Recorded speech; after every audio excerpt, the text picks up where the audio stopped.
नमस्कार विद्यार्थी मित्रांनो, स्वागत आहे तुमचं एटीएम गुरु एज्युकेशन मध्ये। आणि आज आपल्याला एक संख्यांचा नवीन प्रकार शिकायचा आहे। तो नवीन प्रकार म्हणजे काय तर रोमन संख्या आहे की नाही। नावच खतरनाक वाटतंय, रोमन संख्या काय असेल बरं हे रोमन संख्या। तर पाहायचं आपल्याला आज रोमन संख्या। एकदम सोपा आहे, फक्त आपल्याला माहित असलं पाहिजे। इतक्या सोप्या पद्धतीने शिकायचे की तुम्ही एकदा रोमन संख्या शिकले की परत पुन्हा तुम्हाला कोणत्याही गोष्टीची कोणतीच अडचण राहणार नाही। आता मुळात रोमन संख्या म्हणजे काय तर हा रोमन जो शब्द आहे ना तो लिपीसाठी वापरलेला आहे। कशासाठी? लिपीसाठी, एक वेगळी लिपी। आता भारतामध्ये सध्या आपण दोन लिप्यांचा वापर करतो संख्या लिहिण्यासाठी साधारणतः म्हणतो बरं का। महाराष्ट्रातला विचार केला तर आपण एक आपली देवनागरी लिपी, ज्याला आपण हिंदी अरेबिक असं सुद्धा म्हणतो। हिंदी अरेबिक म्हणजे काय तर देवनागरी लिपी। देवनागरी लिपी म्हणजे काय? मराठी लिपी आपली आहे की नाही, देवनागरी, ज्याच्यामध्ये आपण 1 2 लिहितो आहे ना। तर याच्यामध्ये कसं लिहितो आपण तर बघा असं लिहितो आपण 1 2 3 4 5 6 अशा पद्धतीने आपण 1 2 लिहितो। ठीक आहे।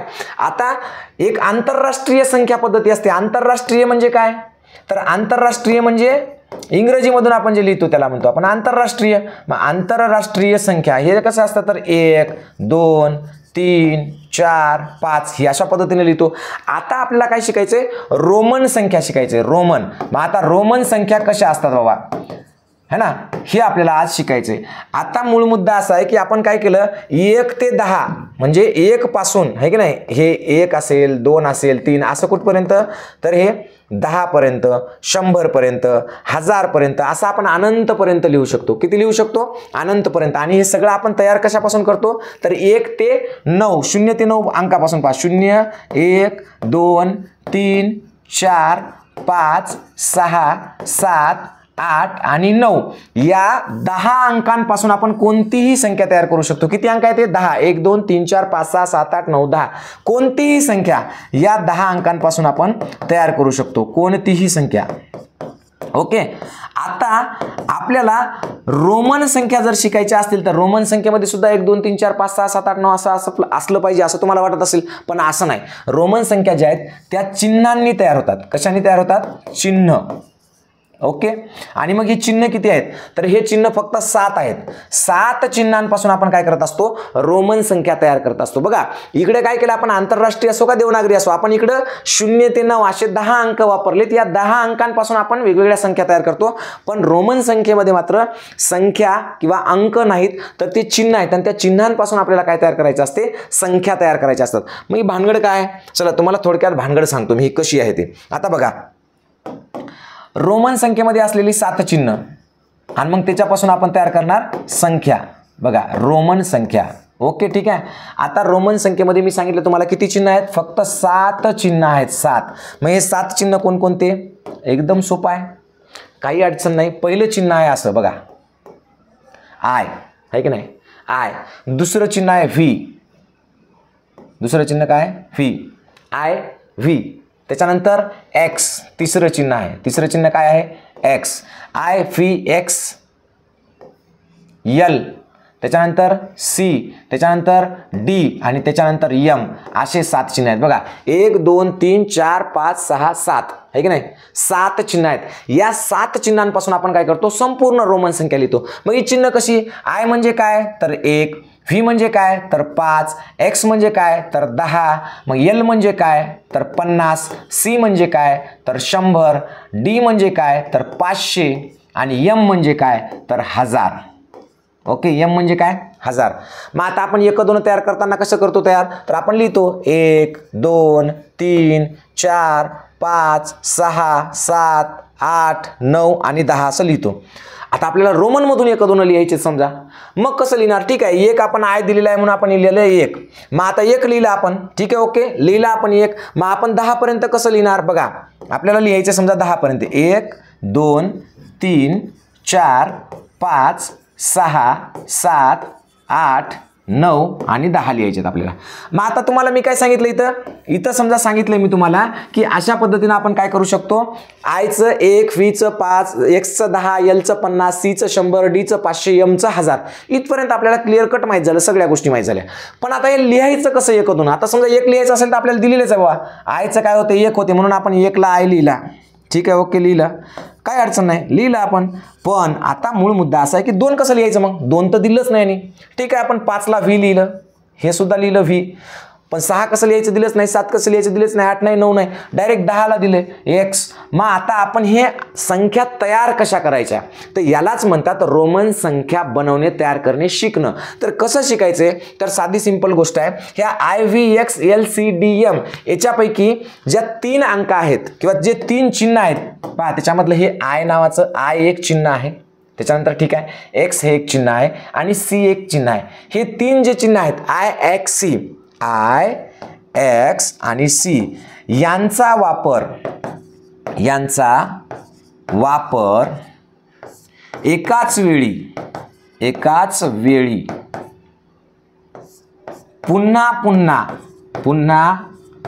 पुन्हा जास्तीत जास्त 3 वेळा करता येतो. बघा हा एक नियम सांगितला. ठीक आहे, जास्तीत जास्त किती वेळा करता येतो, 3 वेळा. पण उरलेले जे आहेत VLDM मात्र एकदाच वापरता येतात. VLD आणि M हे एकदाच वापरता येतात. आता हे कसे वापरायचे, याच्यापासून संख्या कशा तयार करायच्या हे मी तुम्हाला सांगणारच आहे. पण तत्पूर्वी तुम्हाला एक महत्त्वाची गोष्ट सांगतो की जर समजा तुम्हाला नवोदय 2026 साठी जर बॅच घ्यायची असेल तर आपली लाईव्ह बॅच आहे. ATM गुरु एज्युकेशन नावाचं आपलं ॲप आहे आणि त्या ॲपमध्ये आपण लाईव्ह शिकवत असतो. ठीक आहे, तर ते सकाळी 1 तास, संध्याकाळी 1 तास, असं 2 तास आपण शिकवतो, लाईव्ह शिकवतो. त्याच्यामध्ये 200 आपल्या सराव चाचण्या होतील किंवा पेपर्स होतील 200 आणि तुमच्यासाठी व्हॉट्सअप ग्रुप असेल, त्याच्यामधून तुम्ही सगळ्या पद्धतीने तुमचे जे काही शंका असतील त्या तुम्ही विचारू शकता, उत्तरे पाठवू, सगळ्या गोष्टी करू शकता. जर तुम्हाला ATM गुरु एज्युकेशन ॲप घेतलं असेल किंवा घ्यायचं असेल आणि काही अडचणी असतील तर तुम्ही या नंबरवर कॉल करू शकता. 88 30 37 00 68. आपली नुकतीच 2026ची नवोदयची बॅच चालू झालेली आहे. या बॅचला जॉईन करण्यासाठी तुम्हाला ATM गुरु एज्युकेशन ॲप घ्यावं लागेल किंवा या नंबरवर कॉल करावं लागेल. ठीक आहे, ओके. आता बघू आपण संख्या कशा तयार करायच्या. तर मग आता आपण काय सांगितलं की IXC हे आपण जास्तीत जास्त 3 वेळा वापरू शकतो. मग 1 साठी आपण I वापरला, मग 2 साठी 2 I वापरू शकतो आपण. ठीक आहे, 3 साठी 1 2 3 I वापरले आपण. ओके, ठीक आहे, झालं. आता भानगड अशी आहे की एका वेळी जास्तीत जास्त किती वेळा वापरता येते, 3च वेळा वापरता येते. मग आता हे 3 तर संपून गेले, मग आता 4 कसं लिहायचं, 4 तर कुठंच दिलेलं नाही.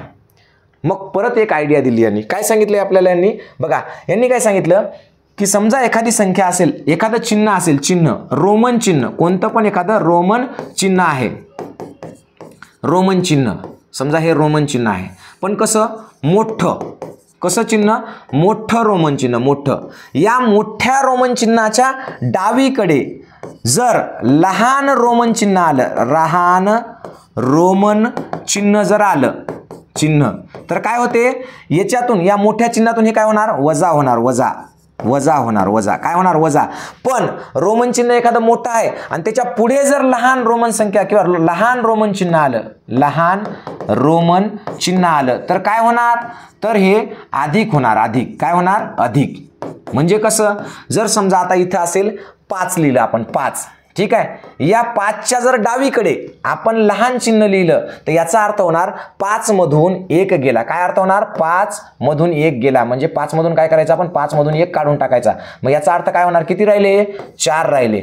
पण जर समजा हे असं V लिहिलं आणि त्याच्या पुढे जर आपण I लिहिलं, तर याचा अर्थ काय होणार, V म्हणजे 5 आणि हे अधिक 1. मग 5 आणि 1 किती झाले, हे 6 होणार. किती होणार, 6. आता हे करत असताना सुद्धा एखाद्या रोमन चिन्हाच्या डावीकडून फक्त आपण कोणतंही I असेल, C असेल किंवा X असेल, हे फक्त एकदाच वापरू शकतो. डावीकडून मात्र काय होते, एकदाच वापरता येते. डावीकडून कोणतेही चिन्ह एकदाच वापरता येते.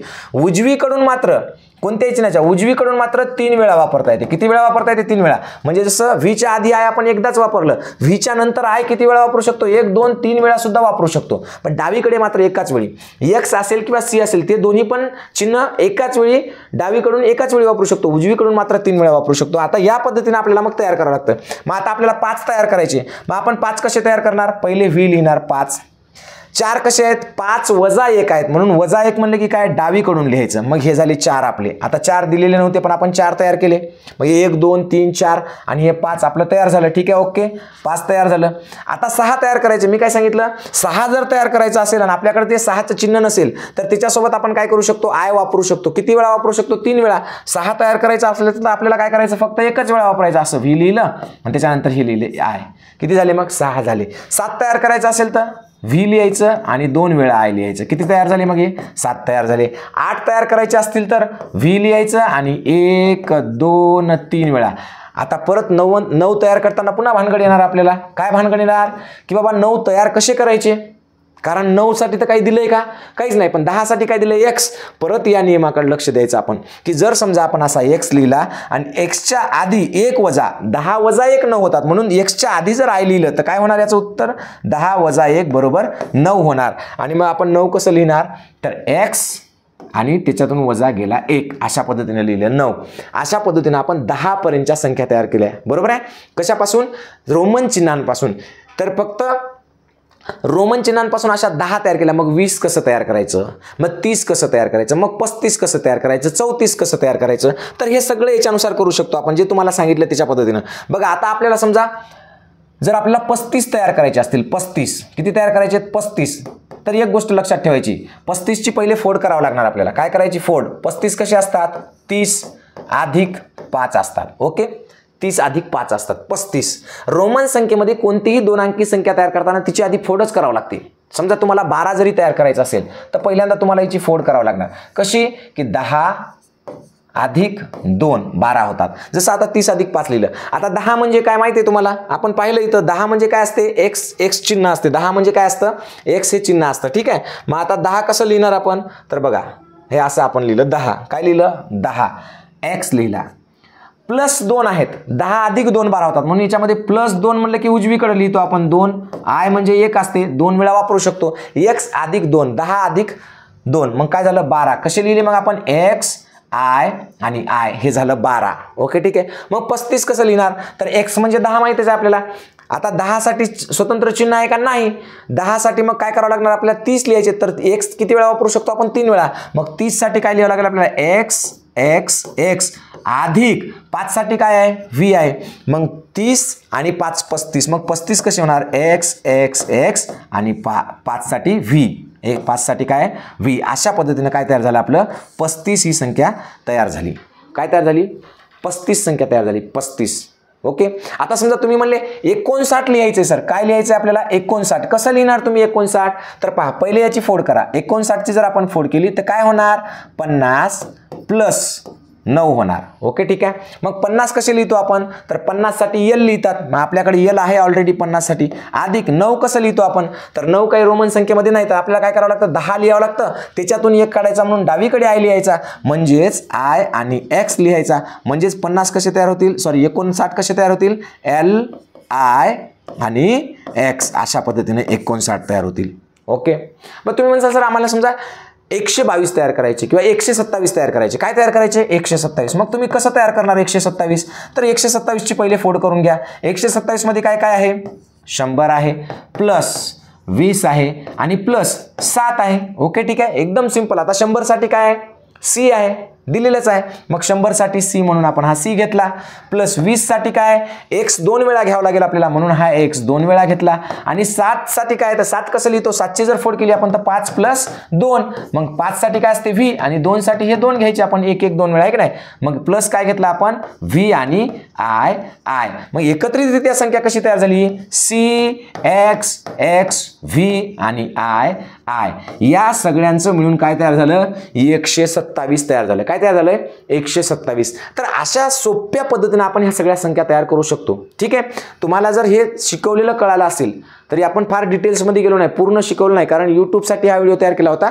तर एक साधारणतः तुम्हाला सांगितलं की याच्यात संख्या कशा तयार होतात. तर अशा कोणत्याही संख्या आपण तयार करू शकतो. मग शून्य कसा लिहितात रोमन संख्येमध्ये रोमन संख्येत तर शून्याला चिन्ह नाही मग त्याला काय म्हणतात ह्या सगळ्या गोष्टी तुम्हाला डिटेल्स आणि बारकाईने शिकायच्या असतील किंवा रोमन संख्येमध्ये जास्तीत जास्त किती मोठी संख्या तयार करू शकतो आपण असं सगळं जर तुम्हाला शिकायचं असेल बारकाईनं तर तुम्हाला ATM गुरु एज्युकेशन हे ॲप डाउनलोड करावं लागेल. ATM गुरु एज्युकेशन. ठीक आहे. ATM गुरु एज्युकेशन नावाचा ॲप आहे आपलं आणि त्या ॲपमधून तुम्ही नवोदयचा 2026चा लाईव्ह कोर्स घेऊ शकता. आणि जर हा कोर्स तुम्हाला घ्यायचा असेल आणि काही अडचण येत असेल तर तुम्ही 88 30 37 00 68 या नंबरवर दिनेश सरांना कॉल करू शकता. बॅच चालू झालेली आहे. एकदम सोप्या पद्धतीने आपण शिकवतो. 88 30 37 00 68. हां, हे 88 पाहिजे का? हां, ठीक आहे. 88 30 37 00 68 या नंबरवर तुम्ही कॉल करू शकता. याच्यामध्ये आपण सकाळी आणि संध्याकाळी 6 ते 7 आणि संध्याकाळी 7 ते 8 असं 2 वेळेला लेक्चर घेतो. त्याचबरोबर दर शनिवारी टेस्ट होते. वर्षभरामध्ये तुमच्या 200 सराव पेपर्स होतील. तुम्हाला नियमित होमवर्क पाठवला जातो आणि तो तुमच्याकडून घेतला जातो, तपासला जातो, सगळ्या गोष्टी होतात. जर तुम्हाला लावायची असेल बॅच तर या नंबरवर कॉल करा आणि दिनेश सरांकडून ती बॅच लावून घ्या. ओके, ठीक आहे. धन्यवाद. थांबूया इथं. बाय.